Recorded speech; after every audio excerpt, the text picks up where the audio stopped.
ഇന്നത്തെ പല തിയോളജിക്കൽ അല്ലെങ്കിൽ ചർച്ചസിൻ്റെ ഒക്കെ ഒരു ഫൗണ്ടേഷൻ പോലെ ഉപയോഗിക്കപ്പെടുന്ന ഒരു വാക്യമാണ് ഈ ഒരു വാക്യം. ഇവിടെ നമുക്ക് മനസ്സിലാകുന്നത് കർത്താവ് അവരുടെ അവിശ്വാസത്തെ അഡ്രസ്സ് ചെയ്യുകയാണ്. നിങ്ങൾ സംശയിക്കാതെ വിശ്വാസമുള്ളവരാകുക എന്നുള്ളത്. ദൈവത്തിനെ പറ്റിയുള്ള ജ്ഞാനമുണ്ടാകുമ്പോൾ നമ്മുടെ പ്രാർത്ഥനയുടെ തലങ്ങൾ താഴേക്കല്ല മുകളിലേക്കുള്ളതാണ് പ്രാർത്ഥന എന്നുള്ള ബോധ്യത്തിൽ പ്രാർത്ഥിക്കുമ്പോൾ അത്ഭുതങ്ങൾ നടക്കുവാൻ തക്കണം. ആ റിലീജിയോസിറ്റിയിൽ നിന്ന് സ്പിരിച്വാലിറ്റിയിലേക്ക്.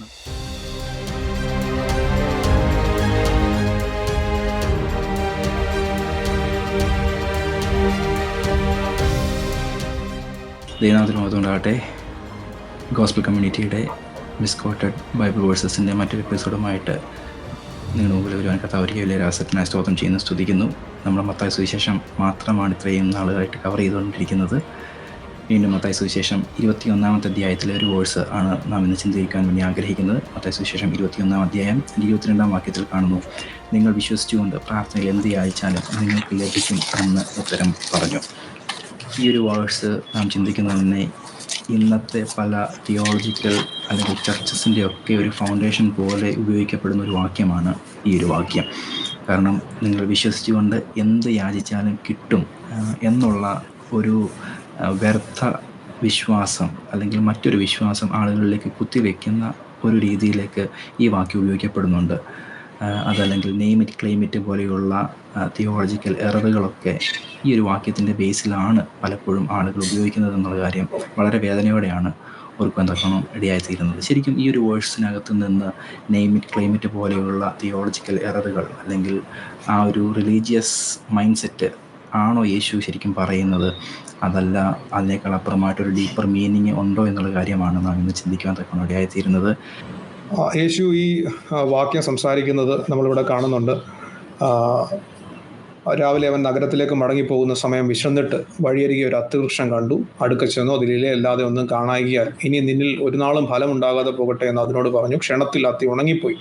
ശിഷ്യന്മാർ അത് കണ്ടാറെ അത്തി ഇത്ര ക്ഷണത്തിൽ ഉണങ്ങിപ്പോയത് എങ്ങനെയെന്ന് പറഞ്ഞു ആശ്ചര്യപ്പെട്ടു. അതിന് യേശു, നിങ്ങൾ സംശയിക്കാതെ വിശ്വാസമുള്ളവരായാൽ ഈ അത്തിയോട് ചെയ്തത് നിങ്ങളും ചെയ്യും. എന്ന് മാത്രമല്ല, ഈ മലയോട് നീ കടലിലേക്ക് ചാടിപ്പോക എന്ന് പറഞ്ഞാൽ അതും സംഭവിക്കുമെന്ന് ഞാൻ സത്യമായിട്ട് നിങ്ങളോട് പറയുന്നു. കർത്താവ് ഇവിടെ അവരെ, നമ്മൾ ലൂക്കോസിന്റെ സുവിശേഷം പരിശോധിക്കുമ്പോൾ ഈ വാക്യം, നിങ്ങൾ വിശ്വസിച്ചുകൊണ്ട് ഈ മലയോട് നീങ്ങി കടലിൽ ചാടിപ്പോക എന്ന് പറഞ്ഞാൽ അത് സംഭവിക്കുമെന്ന വാക്യം ഞങ്ങൾക്ക് വിശ്വാസം വർദ്ധിപ്പിച്ചു തരണമേ എന്ന ഒരു ചോദ്യത്തിൻ്റെ അല്ലെങ്കിൽ ഒരു അപേക്ഷയുടെ മുമ്പിലാണ് കർത്താവ് സംസാരിക്കുന്നത്. ഇവിടെ നമുക്ക് മനസ്സിലാകുന്നത് കർത്താവ് അവരുടെ അവിശ്വാസത്തെ അഡ്രസ്സ് ചെയ്യുകയാണ്. നിങ്ങൾ സംശയിക്കാതെ വിശ്വാസമുള്ളവരാകുക എന്നുള്ളത്. ദൈവത്തിലുള്ള വിശ്വാസം, സംശയമില്ലാതെയുള്ള വിശ്വാസം, ഈ വിശ്വാസത്തെക്കുറിച്ചാണ് ഇവിടെ സംസാരിക്കുന്നത്.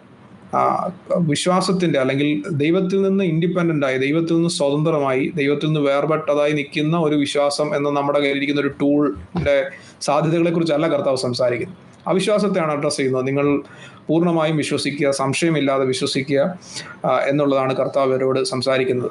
അവിടെയാണ് നിങ്ങൾ വിശ്വസിച്ചുകൊണ്ട് പ്രാർത്ഥനയിൽ എന്ത് യാചിച്ചാലും നിങ്ങൾക്ക് ലഭിക്കുമെന്ന ഒരു അഷ്വറൻസ് കർത്താവ് നൽകുന്നത്. പ്രാർത്ഥന എന്നുള്ള ആ ഒരു എലമെൻറ്റ്, ആ ഒരു ഡെയിലി റുട്ടീൻ അല്ലെങ്കിൽ ഒരു ലൈഫ് സ്റ്റൈലിൻ്റെ ആപ്ലിക്കേഷൻ ലെവൽ എന്ന് വേണേൽ പറയാം വിശ്വാസം. അതല്ലെങ്കിൽ വിശ്വാസത്തോടു കൂടിയ പ്രാർത്ഥനയുടെ ആപ്ലിക്കേഷൻ ലെവലിലാണ് യേശുവിടെ പറയാൻ തക്കനോടിയായി തീർന്നിരിക്കുന്നത്.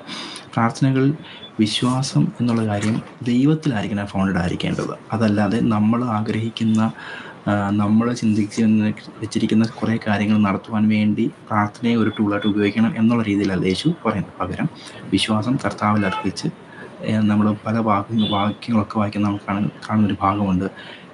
പിതാവിൻ്റെ ഇഷ്ടത്തിനനുസരിച്ച് അല്ലെങ്കിൽ ദൈവ ഇഷ്ടത്തിനനുസരിച്ചുള്ള പ്രാർത്ഥനകൾ പ്രാർത്ഥിക്കുവാൻ ആത്മാവ് നമ്മെ സഹായിക്കുന്നു എന്നുള്ള രീതിയിലേക്കൊക്കെ നാം കാണുന്നുണ്ട്.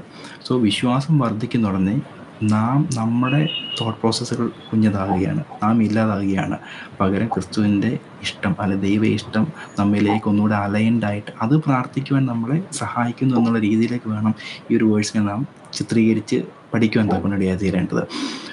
അങ്ങനെ മനസ്സിലാക്കുന്നില്ലെന്നുണ്ടെങ്കിൽ നാം പലപ്പോഴും ഇതിനെ അബദ്ധമായി മാറ്റി നമ്മുടെ ഇഷ്ടത്തിനനുസരിച്ച് വാക്യത്തെ ട്വിസ്റ്റ് ചെയ്ത് നമ്മുടെ ഇഷ്ടത്തിന് വേണ്ടിയുള്ള ഒരു ഉപാധിയായിട്ട് പ്രാർത്ഥനയെ മാറ്റിയാൻ തക്കവണ്ണം ഇടയായിത്തീരും. സോ അത് വളരെ ഒരു ഹെയർലൈൻ പോലെയാണ് നമ്മുടെ മുമ്പിൽ ആയിരിക്കുന്നത്. വിശ്വാസവും പ്രാർത്ഥനയും ഇതൊക്കെ നാം ഏത് അർത്ഥത്തിൽ, ഏത് ലെവലിലേക്ക് നാം കൊണ്ടുപോകുന്നു എന്നുള്ള കാര്യം തീർച്ചയായിട്ടും ചിന്തിക്കേണ്ടത് വളരെ അത്യാവശ്യമാണ്. ശരിക്കും ഈ ഒരു കാര്യത്തിനകത്ത് ഇത് മാത്രമാണോ യേശു പറയുന്നത്? ഈ ഒരു ഫെയ്ത്തിനെ പറ്റി മാത്രമാണോ പറയുന്നത്? അതോ ഇതിനെക്കാട്ടും കുറച്ചുകൂടെ ഡീപ്പറായിട്ട് എന്തെങ്കിലും ആപ്ലിക്കേഷൻസ് യേശു ഇതിനകത്ത് പറയുന്നുണ്ടോ? അതെ, പ്രധാനമായും കർത്താവ് ഇതിനകത്ത് വിശ്വാസത്തെക്കുറിച്ചാണ് സംസാരിക്കുന്നത്. യോഹന്നാന്റെ സുവിശേഷം 15-ാം അധ്യായം 7-ാം വാക്യത്തിൽ കർത്താവ് തന്നെ സംസാരിക്കുന്നുണ്ട്. നിങ്ങൾ എന്നിലും എൻ്റെ വചനം നിങ്ങളിലും വസിച്ചാൽ നിങ്ങൾ ഇച്ഛിക്കുന്നത് എന്തെങ്കിലും അപേക്ഷിപ്പീൻ, അത് നിങ്ങൾക്ക് കിട്ടും. അപ്പോൾ നമ്മൾ ഈ വാക്യം വായിക്കുമ്പോൾ, നിങ്ങൾ വിശ്വസിച്ചുകൊണ്ട് പ്രാർത്ഥന എന്ത് ചോദിച്ചാൽ നിങ്ങൾക്ക് ലഭിക്കുമെന്ന് ഉത്തരം പറഞ്ഞു, അല്ലെങ്കിൽ ഈ വാക്യം നമ്മൾ വായിക്കുമ്പോൾ നമ്മൾ മനസ്സിലാക്കേണ്ടത് ഇത് ആരോടാണ് സംസാരിക്കുന്നത്? ഇത് ശിഷ്യന്മാരോടാണ് സംസാരിക്കുന്നത്. യേശു പറഞ്ഞതുപോലെ തന്നെത്താൻ ത്യജിച്ച് തൻ്റെ ക്രൂശ് എടുത്ത് തന്നെ അനുഗമിക്കുന്ന ശിഷ്യന്മാരോടാണ് യേശു പറയുന്നത്, നിങ്ങൾ വിശ്വസിച്ചുകൊണ്ട് എന്ത് യാചിച്ചാലും ഇത് ലഭിക്കുമെന്നുള്ളത്. അപ്പം നമ്മൾ ഇന്ന് പലപ്പോഴും വാക്യങ്ങൾ ഉദ്ധരിക്കുന്നത് പോലെ വാക്യങ്ങൾ സെപ്പറേറ്റഡ് ആയിട്ട് ഇങ്ങനെ കാർഡുകളിലോ അല്ലെങ്കിൽ ഏതെങ്കിലും ഡിസ്പ്ലേകളിലോ ആ നിലയിലല്ല നമ്മുടെ കയ്യിൽ വാക്യം ലഭ്യമായിരിക്കുന്നത്. ഇതൊരു ഗോസ്പൽ അക്കൗണ്ട് അല്ലെങ്കിൽ വേദപുസ്തകം നമുക്കൊരു പുസ്തകമായി തന്നെ ലഭിച്ചിരിക്കുകയാണ്, ഇതിൻ്റെ വിശാലമായ ഒരു പശ്ചാത്തലത്തിൽ നിന്നുകൊണ്ട് ഇതിനെ മനസ്സിലാക്കാനായിട്ട്. അപ്പോൾ ഇവിടെ തന്നെ ഈ കോണ്ടെക്സ്റ്റിൽ തന്നെ നമുക്ക് മനസ്സിലാക്കാം, ഇത് യേശു ശിഷ്യന്മാരോടാണ് സംസാരിക്കുന്നത്, പുരുഷാരത്തോടല്ല. പലപ്പോഴും ഇത് പുരുഷാരത്തോടാണ് നമ്മൾ ഇന്ന് സംസാരിച്ച് കേൾക്കുന്നത്. യേശുവിനെ അനുഗമിക്കുവാൻ തന്നെത്താൻ ത്യജിച്ച് മരണമെങ്കിൽ മരണം, ജീവനെങ്കിൽ ജീവൻ, എന്തും സഹിക്കാനായിട്ട് തയ്യാറായി യേശുവിനെ അനുഗമിക്കുന്ന ശിഷ്യന്മാരോടാണ് യേശു ഇവിടെ സംസാരിക്കുന്നത്. നിങ്ങൾ വിശ്വസിച്ചുകൊണ്ട് പ്രാർത്ഥനയിൽ എന്ത് യാചിച്ചാൽ, നമ്മൾ യോഹന്നാന്റെ സുവിശേഷത്തിൽ കണ്ടതുപോലെ നിങ്ങൾ എന്നിലും എൻ്റെ വചനം നിങ്ങളിലും വസിച്ചാൽ. ഒരു കൂട്ടായ്മയിൽ എന്ത് സംഭവിക്കുന്നു? മുൻഗണനകൾക്ക് മാറ്റം ഉണ്ടാകുന്നു, ആഗ്രഹങ്ങൾക്കും അഭിലാഷങ്ങൾക്കും ഒക്കെ മാറ്റം ഉണ്ടാകുന്നു. അങ്ങനെ രൂപാന്തരപ്പെട്ട ഒരു ഹൃദയത്തിൽ നിന്ന് ഉളവാകുന്ന പ്രാർത്ഥന. ഇപ്പോൾ ലളിതമായ ഒരു ഉദാഹരണം പറഞ്ഞാൽ, ഒരപ്പനോടൊപ്പം താമസിക്കുന്ന ഒരു കുട്ടി, അപ്പൻ്റെ സ്നേഹം അനുഭവിക്കുന്ന ഒരു കുട്ടി, അപ്പനെ സ്നേഹിക്കുകയും അപ്പനിൽ നിന്ന് സ്നേഹം അനുഭവിക്കുകയും ചെയ്യുന്ന കുട്ടി, എന്ത് ചോദിച്ചാലും അവൻ്റെ അപ്പൻ നടത്തി കൊടുക്കും. എന്നാൽ എന്ത് ചോദിക്കണമെന്നുള്ളത് അപ്പനോടുള്ള സഹിത്വം കൊണ്ട് അവന് മനസ്സിലാകും. എന്ന് പറയുന്നത് പോലെ തന്നെ ദൈവത്തോടുള്ള സഹിത്വത്തിൽ വസിക്കുന്ന ഒരുവന്, ക്രിസ്തുവിൻ്റെ ശിഷ്യനായ ഒരുവന് എന്താണ് ചോദിക്കേണ്ടതെന്ന് അറിയാം. അവനൊരിക്കലും അവൻ്റെ സ്വാർത്ഥ ലാഭങ്ങൾക്ക് വേണ്ടി, സ്വാർത്ഥ മോഹങ്ങൾക്ക് വേണ്ടി ആയിരിക്കില്ല കർത്താവിനോട് ചോദിക്കുന്നത്. ആ നിലയിലാണ് നമ്മൾ ഈ വാക്യത്തെ മനസ്സിലാക്കേണ്ടത്. പ്രത്യേകിച്ചും വ്യക്തിപരമായ ആത്മീക വർധനയ്ക്ക്, അതുപോലെ തന്നെ ദൗത്യത്തോടുള്ള ബന്ധത്തിൽ ദൈവത്തിൻ്റെ കർത്താവിൻ്റെ ഈ ഒരു പ്രൊവിഷൻ നമ്മൾ പല വാക്യങ്ങൾ ചേർത്ത് വെച്ച് പഠിക്കുമ്പോൾ നമ്മൾ മനസ്സിലാകുന്നത്, കർത്താവ് ഈ വിശ്വാസത്തിൻ്റെ സാധ്യത ഉപയോഗപ്പെടുത്താൻ ആവശ്യപ്പെടുന്നത് ഒരിക്കലും നമ്മുടെ സ്വയകേന്ദ്രിതമായ ഒരു സാഹചര്യത്തിലേക്കല്ല, അല്ലെങ്കിൽ ഒരു ആവശ്യങ്ങളിലേക്കല്ല, മറിച്ച് ക്രിസ്തു കേന്ദ്രീകൃതമായ, ക്രിസ്തുവിനെ പോലെ ആയിത്തീരുവാനുള്ള നമ്മുടെ ആഗ്രഹങ്ങൾ, അതുപോലെ തന്നെ കർത്താവിൻ്റെ രാജ്യത്തിൻ്റെ വിസ്തൃതിക്ക് വേണ്ടി പ്രവർത്തിക്കാനുള്ള നമ്മുടെ ആഗ്രഹങ്ങൾ, അതിൻ്റെ സാധ്യതകളിലേക്കാണ് ഈ വാക്യത്തിൻ്റെ സാധ്യതകൾ നമുക്ക് മുമ്പിൽ തുറന്നിടുന്നത്. യാക്കോബിന്റെ ലേഖനത്തിനകത്ത് ഒരു കാര്യം കൂടെ ഒന്ന് ആഡ് ചെയ്യാൻ ആഗ്രഹിക്കുകയാണ്. യാക്കോബിന്റെ ലേഖനം 4-ാമത്തെ അധ്യായം 3-ാം വാക്യത്തിൽ ഇങ്ങനെ കാണും, നിങ്ങൾ ചോദിച്ചിട്ടും കിട്ടാത്തത് നിങ്ങളുടെ ദുരാഗ്രഹങ്ങളെ തൃപ്തിപ്പെടുത്തുവാനായിട്ട് ദോഷകരമായത് ചോദിക്കുന്നത് കൊണ്ടാണ്.